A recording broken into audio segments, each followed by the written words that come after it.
खुदावंद यीशु मसीह के जलाली और बाबरकत नाम में आप सबकी सलामती है। कलाम मुक़द्दस में से आज फिर हम एक किरदार पर गौर करेंगे।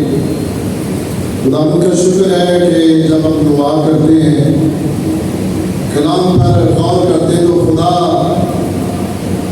नए नए भेद हम पर बोलता है और खुदा का कलाम जो है वो हर रोज़ हमारे लिए ताज़ा है। हम कलाम मुक़द्दस की रोशनी में गौर करने वाले हैं। खुदा हर बड़ी बर्बादी से पहले अपना फजल जाहिर करता है। कलाम मुक़द्दस में इसकी एग्जाम्पल मौजूद है कि जब भी बड़ी बर्बादी आई है, खुदा ने पहले अपना फजल जाहिर किया है। खुदा ने पहले आगाह किया है। इंसान उसको समझे या ना समझे, खुदा ने अपनी जिम्मेदारी, अपनी रिस्पॉन्सिबिलिटी जो है वो शो कर दी। सो कलाम मुक़द्दस में गौर करेंगे। लिखा है पैदाइश की किताब, उसका बाब नंबर 4,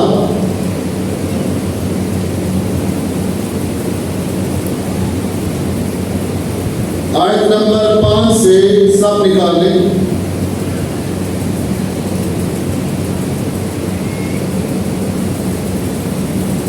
लिखा गया कलाम मुक़द्दस में, पर कायन को और उसके हदिये को मंजूर ना किया, इसलिए कायन नहायत गज़बनाक और उसका मुंह बिगड़ा। खुदावंद ने कायन से कहा, तो क्यों गज़बनाक हुआ और तेरा मुंह क्यों बिगड़ा हुआ है?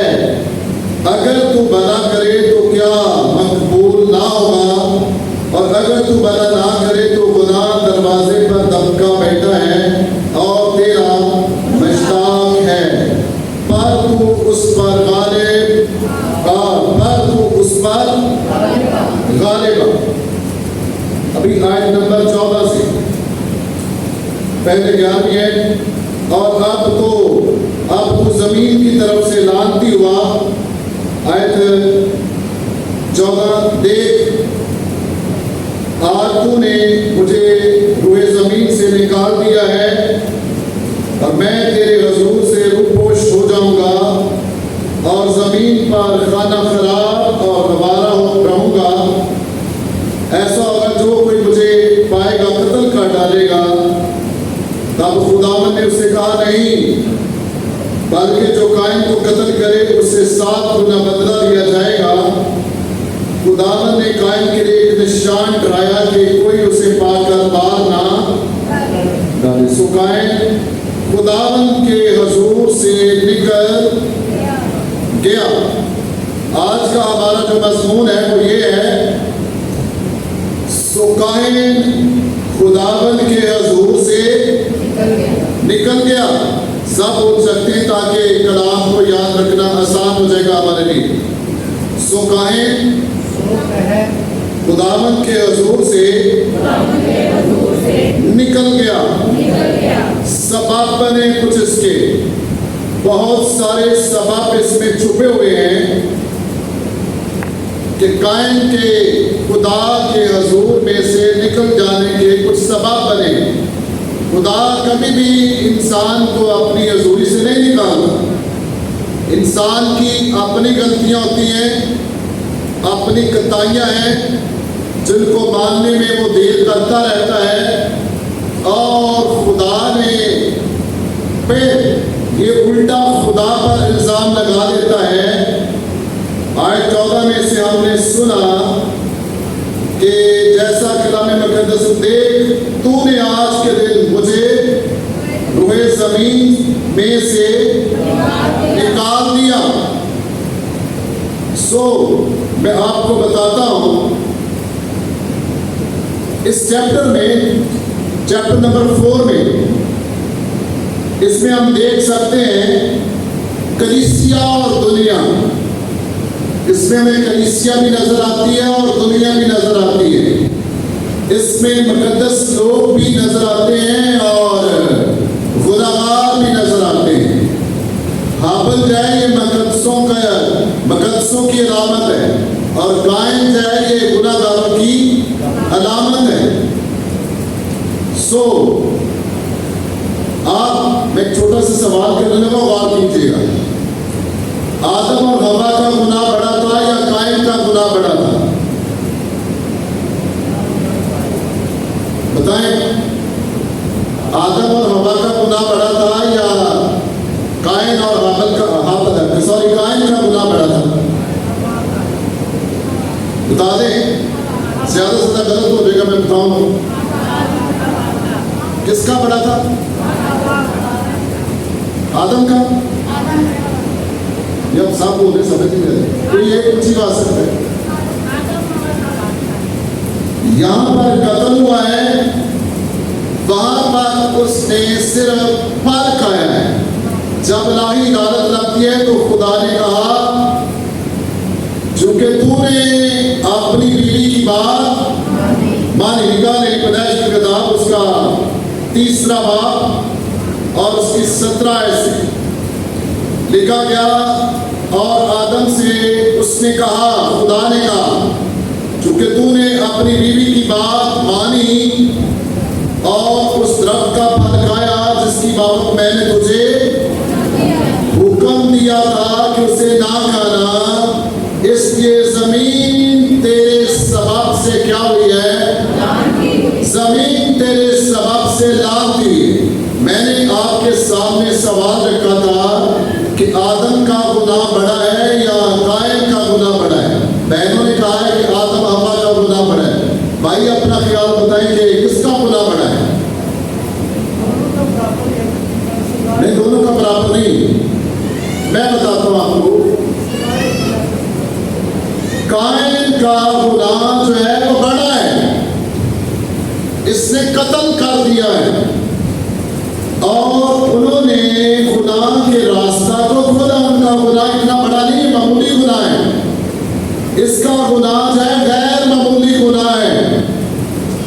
फर्क ये है कि आदम और हवा के सबब से गुनाह के दरवाजा खुल गया है। आगे लिखा हुआ है, खुदा ने जब आदम को सजा दी है तो उसने कहा, जमीन क्या होगी है तेरे सबब से? जमीन तेरे सबब से लानती हो गई है। अभी आयत नंबर 20 में से हम गौर करेंगे। और आदम ने अपनी बीवी का नाम हवा रखा, इसलिए कि वो सब जिंदों की मां है। और खुदा ने आदम और उसकी बीवी के वास्ते चमड़ा के कुर्ते बनाकर उनको पहनाए। ये गुनाह के सबब से लानती हो गए थे। खुदा ने जब इनको चमड़े के कुर्ते पहनाए हैं तो यहाँ कफारे का भेद छुपा हुआ है हम सब के लिए। कफारे का भेद है जमीन की लानत को कम करने के लिए। जमीन की लानत, बहुत हद तक जमीन की लानत क्या हो गई थी? कम हो गई थी। अब जब कायन और हाबिल जो है खुदा के हजूर में हदिया नजराने लाते हैं तो छोटे भाई का हदिया जो है, कुर्बानी जो है वो कबूल हो जाती है, पर बड़े भाई के कुर्बानी या हदिया कबूल नहीं होता। आयत 5 में से हमने सुना, पर कायन को और उसके हदिये को मंजूर ना किया और इसके सबब कई सबब निकल आए। लिखा है कायन के साथ क्या हुआ? फिर नहायत गज़बनाक हुआ। क्यों गज़बनाक हुआ नहायत? क्योंकि नामकबूल ठहरा था। इसलिए कलाम में लिखा कि कायन जो है वो नहायत गज़बनाक। पहली बात यह है कि वो नहायत गज़बनाक हुआ है। दूसरी बात है, और उसका मुंह क्या हो गया? बिगड़ गया।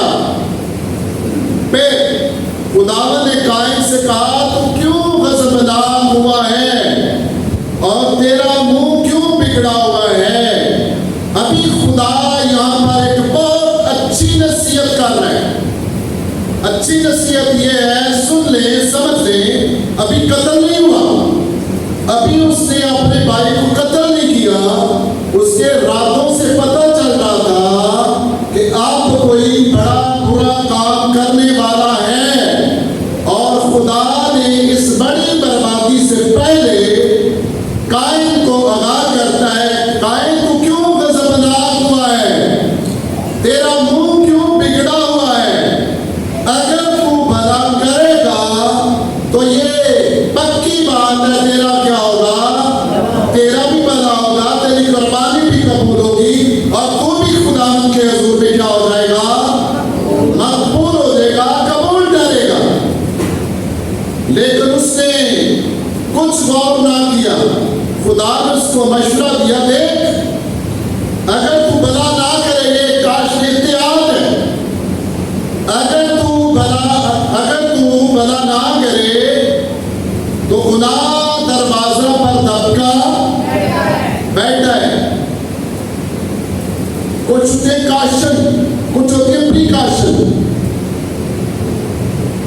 ये बताया गया, पहले से बताया गया है, अगर तू भला ना करेगा तो गुनाह दरवाजे पर दबका। इस बाब में हम देखते हैं गुनाह और सजा इतने करीब करीब है, गुनाह और उसकी सजा इतने करीब करीब है। अबरानी के लिए, दोनों के लिए एक ही लफ्ज इस्तेमाल हुआ है।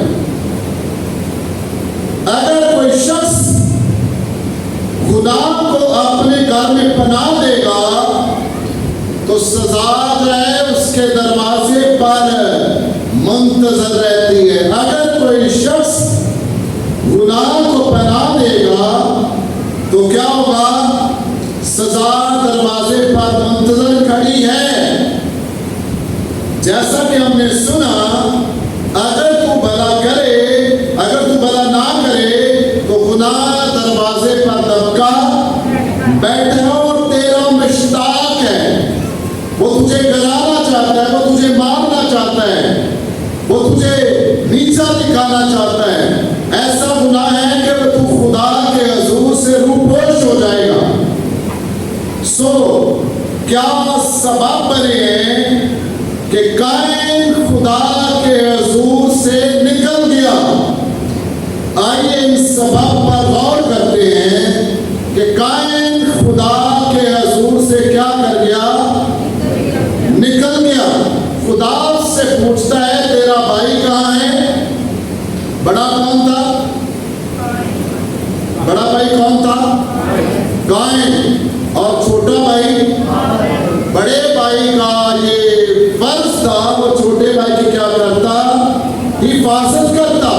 इसकी जिम्मेदारी थी, खानदानी जिम्मेदारी थी। लेकिन जब खुदा ने पूछा कि तेरा भाई कहाँ है, तो उसका जवाब क्या है? उल्ट जवाब है। जब उल्ट जवाब होता है, इसका मतलब है अंदर खराबी है, इसका मतलब है कि वो भला करने के लिए तैयार नहीं है।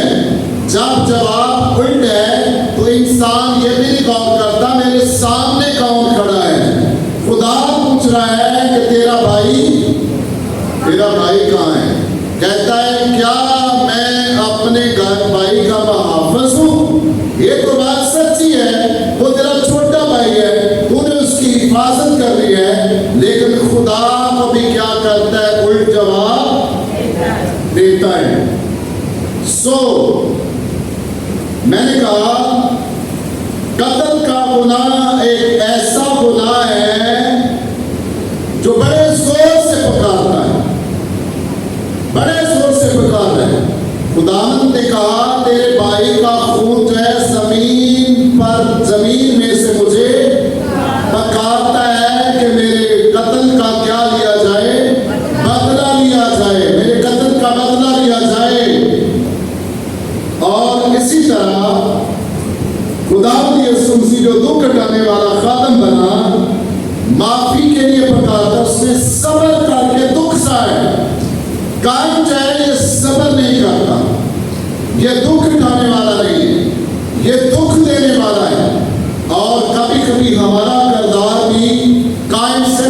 जोतता होता है। हम सब्र करने वाले नहीं बनते, हम दुख देने वाले बन जाते हैं। हम गौर करने लगे हैं कि तब कायन खुदा के हुजूर से निकल गया, खुदा के हुजूर से निकल जाता है। कायन का मतलब है हासिल हुआ, सामने लाया गया। जैसे ये उनके यहाँ पैदाइश होती है, आदम और हवा के यहाँ पैदाइश होती है, तो वो कहते हैं कि खुदा के हाथ से मुझे एक मर्द मिला, हासिल हुआ। आहिस्ता आहिस्ता क्या हुआ है, इसका किरदार सामने लाया गया। निकालेंगे यूहन्ना का पहला खत, उसका 3रा बाब, आयत नंबर 11 और 12। कोई निकाले, उसी बात से पढ़े।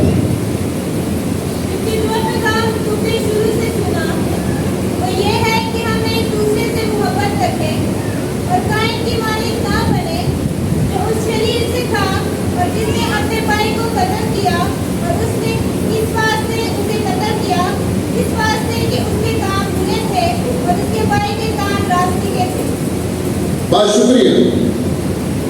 एक बार फिर आयत नंबर 12 पढ़ेंगे। ये नसीहत के तौर पर हम सब के लिए नसीहत है, किसकी मानद ना बने, कायन की मानद ना बने। आगे सबब बयान किए गए कुछ। तो शरीर से था, पहली बात कलाम में लिखा गया वो उस शरीर से था। शरीर किसको कहा गया है, अबलीस को कहा गया है। वो उस शरीर से था।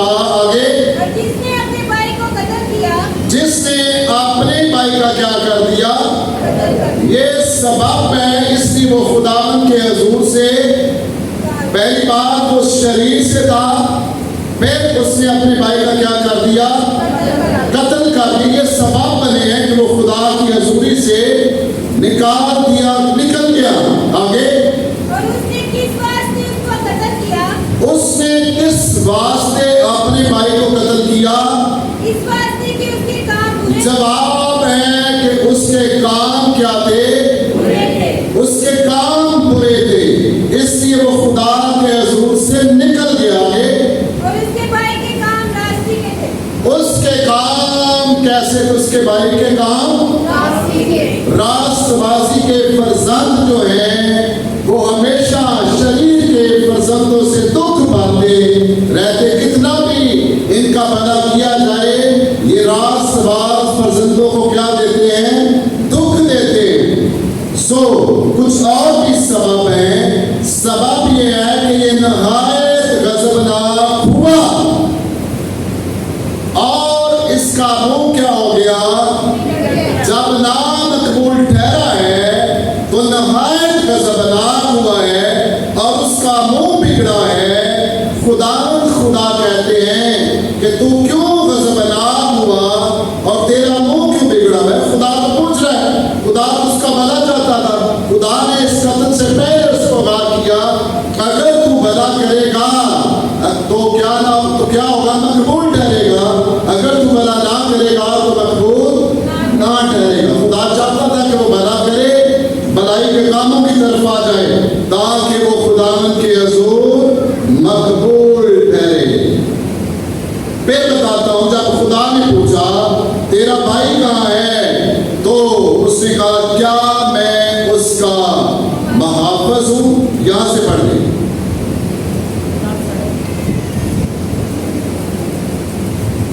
फिर उसने कहा आयत 9 से, तब खुदावन ने कायन से कहा तेरा भाई हाबिल कहाँ है।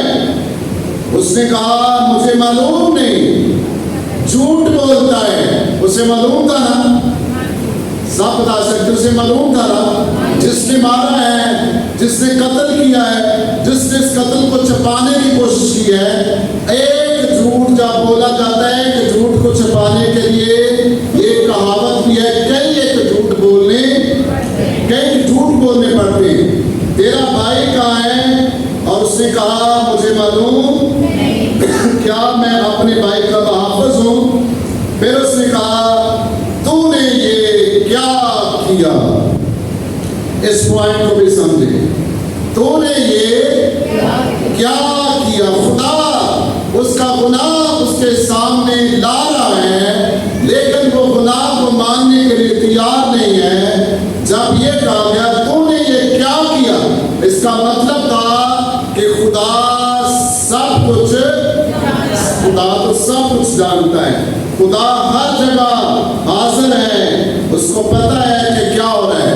जब मैंने आपको वो बताया पहला वाकया कि तूने अपनी बीवी की बात मानी, फिर कफारे के तल्लुक से मैंने आपको बताया कि उनको कुर्ते पहनाए गए, वहां पर कफारे का भेद छुपा है, जिससे जमीन की दालत क्या हो गई थी?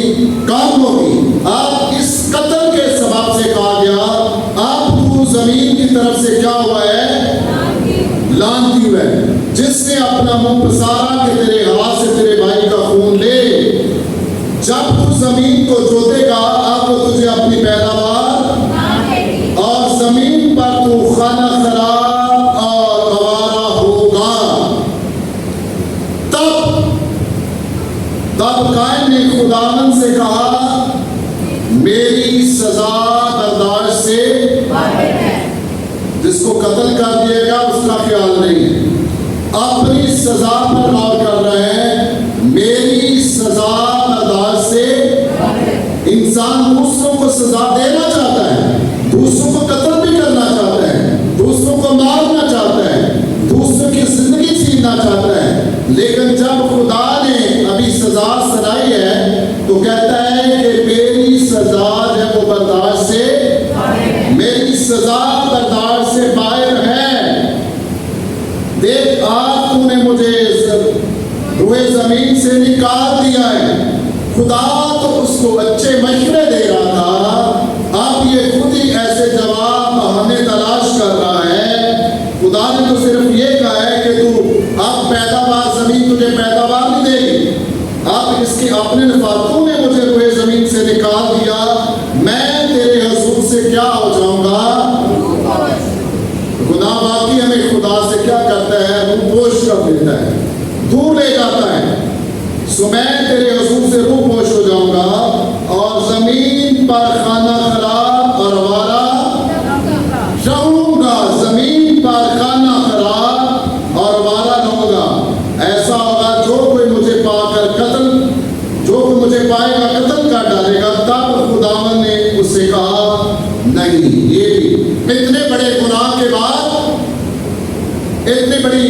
इतनी बड़ी नाफरमानी के बाद खुदा ने फिर भी उसके साथ क्या रवैया इख्तियार किया है। एक लिहाज से खुदा ने उसको तसल्ली का पैगाम दिया है।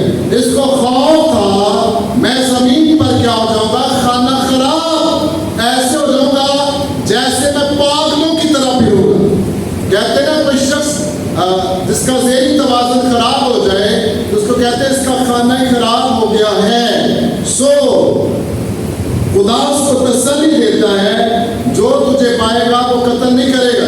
अगर कोई तुझे पाकर कत्ल करेगा तो तेरे खून का कितना बदला दिया जाएगा?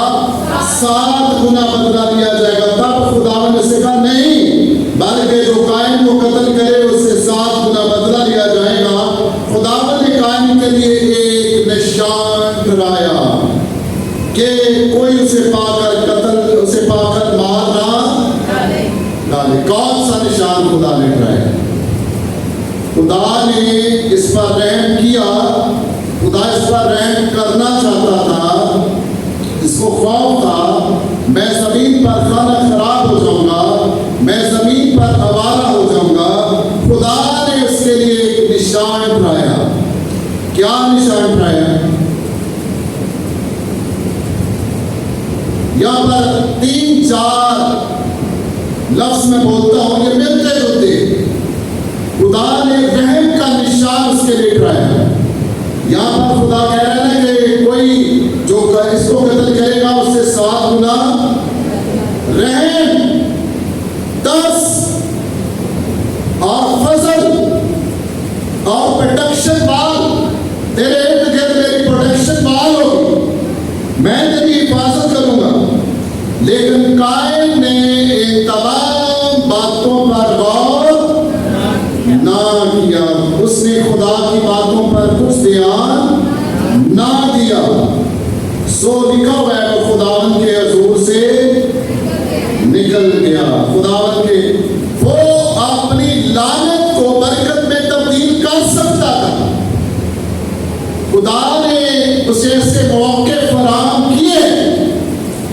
कत्ल से पहले भी राह किया, अगर तू भला करेगा तो मकबूल ठहरेगा, अगर तू भला ना करेगा तो गुनाह है वो दरवाजे पर दबका बैठा है। सो कोई ऐसा बयान कलाम मुकद्दस में नहीं मिलता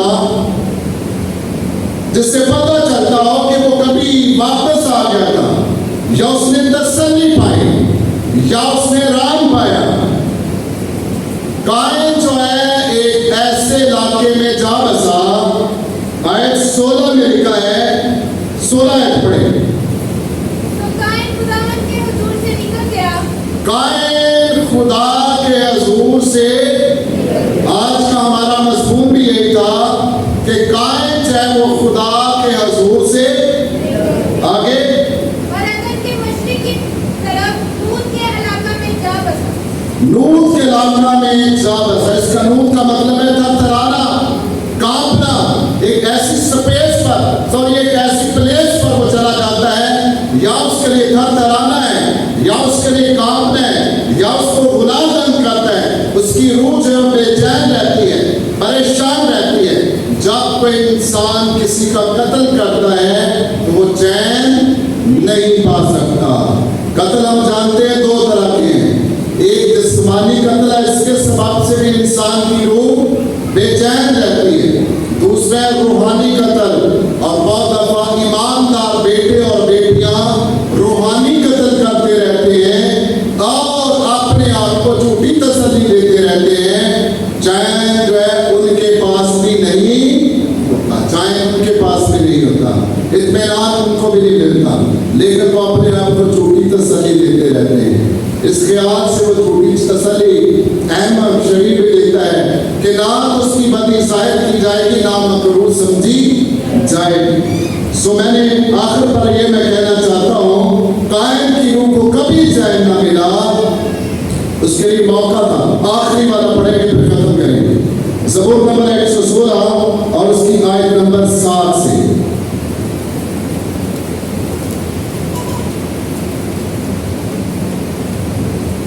ज़बूर नंबर 116 आयत नंबर 7। ऐ मेरी जान, ऐ मेरी जान, फिर मुतमईन हो। फिर क्या कर, फिर मुतमिन हो जा। गलतियां तुझसे हो गई हैं, गुनाह तुझसे हो गए हैं, नाफरमानी तुझसे हो गए हैं। ऐ मेरी जान तू क्या कर, फिर मुतमिन हो, क्योंकि खुदावंद का फजल, खुदावंद का रहम, खुदावंद का दर्स है वो मौजूद है। ऐ मेरी जान तो फिर मुतमिन हो। आगे, क्योंकि खुदावन ने तुझ पर एहसान किया है। खुदावंद ने क्या किया है तुझ पर? खुदा इस पर आसान कर रहा था, लेकिन ये आसान फरामोश बन गया, आसान फरामोश बन गया। आगे, इसलिए कि तूने मेरी जान को मौत से, मेरी आंखों को आंसू बहाने से और मेरे पांव को फिसलने से बहुत शुक्रिया। आखिर पर मैं ये कहना चाहूंगा, कायन अगर दिल से तौबा करता, हलीम बनता, खाकसारी इख्तियार करता, तो उसकी लानत बरकत में बदल सकती थी, उसकी लानत बरकत में बदल सकती थी। अगर वो समझ जाता खुदा के प्यार को, खुदा के रहम को, खुदा के फजल को और खुदा की माफी को समझ जाता, तो उसकी लानत जो थी वो बरकत में बदल सकती थी।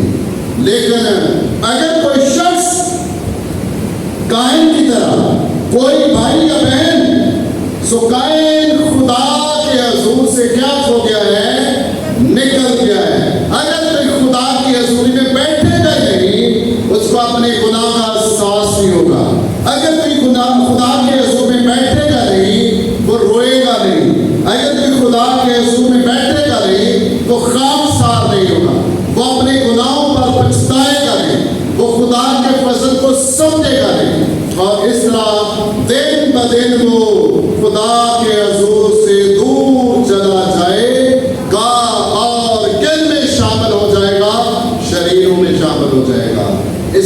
किताब मुकद्दस में लिखा हुआ है, शरीरों के लिए सलामती नहीं।